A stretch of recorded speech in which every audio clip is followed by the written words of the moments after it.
welcome our guest in this hour. Darren Hayes is with us. Welcome. How nice you to doing? have you here. It's good to be here. You've got a brand new project, which is the first solo project after Savage Garden, where most of the people will know you from. Okay. And you've got your first single out, Insatiable. Tell me, how does it feel to do this sort of first solo thing? It's really exciting, you know. I mean, I had an amazing time in Savage Garden. It was only 2 albums, but it was like 20 million records. You know, it was a very fast roller coaster. It took me a year to make the album Spin that comes out next month, and it's very much like the music that I listen to, you know, at home. So I'm excited. Yeah.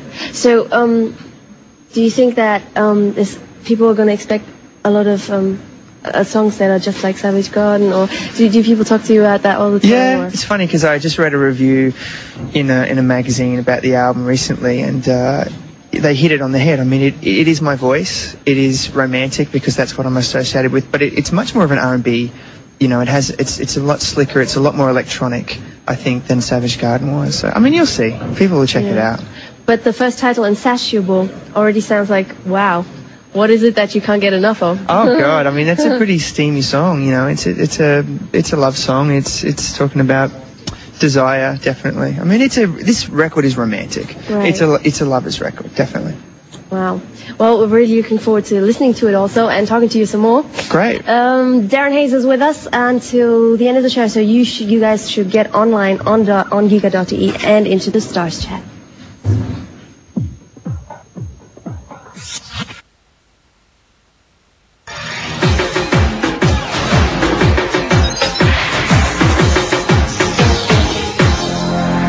Hayes is our guest in this hour. It's great to have you here today. It's great to be here. And this is your new single. It is. Oh, you guys can win it on our win button, which is located where? On giga.de, of course. Just press on the win button and write in where you live, what your name is, and maybe you can have the CD at home very, very soon. Are there any remixes on here? Let's have a look. There is a remix one. This is a promo copy, but there's like 5 different remixes on the one that you can buy. Any one that you know you like the most, or do you listen to remixes? Yeah, I do. Yeah. I actually, Victor Calderone did one that I really love, but I actually got involved in a couple. There's a group called Specificus who are basically an electronic group, and I worked with them on a couple of remixes. It's a lot of fun, and I've done for the album Spin. I've done a lot of the remixes. I've been working with the people, so. It must be weird to you know, make a song, and it's kind of your song that, you know, your part of your soul is in the song, and then you give it away and it comes back different.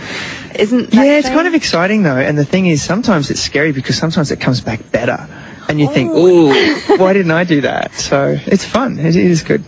I was telling our viewers before, I received an email from Australia and from Israel, and also from somebody from Germany who had seen you on a different show before today and wanted you to get this. Right. It's from Miriam, and I just want you to know that I gave it to you. I read it. Yes, exactly. I have it. Thanks, Miriam. And this email is from the person from Australia who's watching in the stream, so we can say hi now, and she has lots of questions. Who do you most admire and why? Wow. Who do I most admire? Probably my mother. Yeah. Yeah. Because she's a really strong woman, and she always taught me that it didn't matter what, you know, pain you'd been through or whatever. A lot of people blame their childhoods for, you know, things that go wrong in their adult life, and she always taught me that at a certain point you have to just say, you know what, this is me now. So she's pretty strong. And life can be a lot of fun, actually. Life is fun, yeah. Do the advantages of fame and fortune outweigh the disadvantages, and if so, in what way? Well, where do we start? The cash.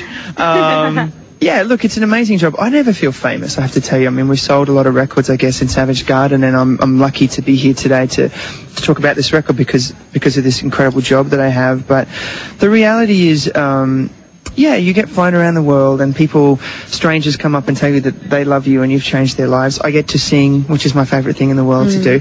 Yeah, it's difficult sometimes being away from family, and it can be stressful, but I wouldn't complain about it. But I mean, you must be a bit famous if you're traveling around and you have, you know, I know there are like 10 people with you taking care of you, making sure that you feel alright. Well, yeah, I mean, I've sold some records, I guess. It's an Australian thing. I think we kind of play it down a little bit. I never really want to be untouchable. I have this amazing opportunity to be a pop star or whatever, and I do that when I'm on stage, and when I'm off stage, I'm just a regular guy. Actually, I haven't heard of many Australian singers or musicians who are not nice. Like Kylie Minogue has a great. I've never met her, but she seems like a really nice person. She's adorable. Yeah, so.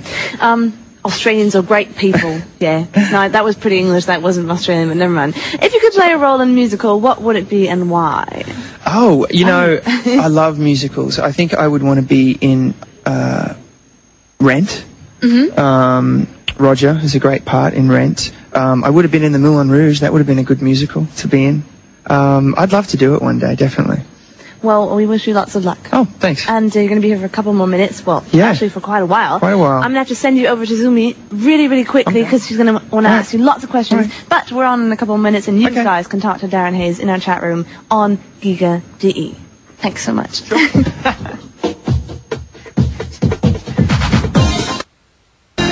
Darren Hayes is with us. Insatiable is his brand new solo project. You'd already started telling me about, the breakup or Savage Garden being so extremely successful.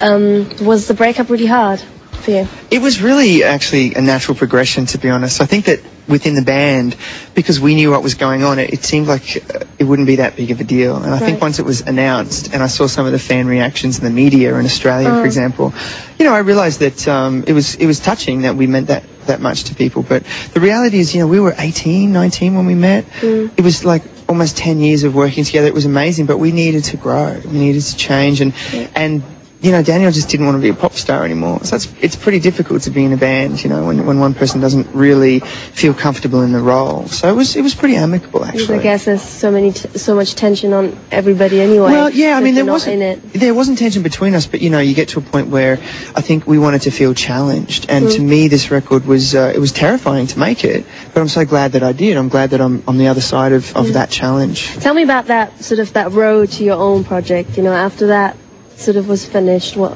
I pretty much started writing when we were on tour for the last Savage Garden tour for Affirmation, and I wrote and recorded for about a year. So it was great. I was at home in San Francisco. I got to sleep in my own bed every night, drive my car to work. It was very relaxing, and I wrote like 35 songs. So it was a lot of fun. So was it just like, that in that time you felt so inspired that you kept writing? Yeah. I mean, I think I felt a bit of pressure. I wanted to make sure that anything I did was, at least from my point of view, as good as anything I'd done before. So it took a while for me to work out what I wanted to say. And the first 15 or so songs were good, but they weren't necessarily Spin, the album. I knew what I wanted it to sound like, and they didn't.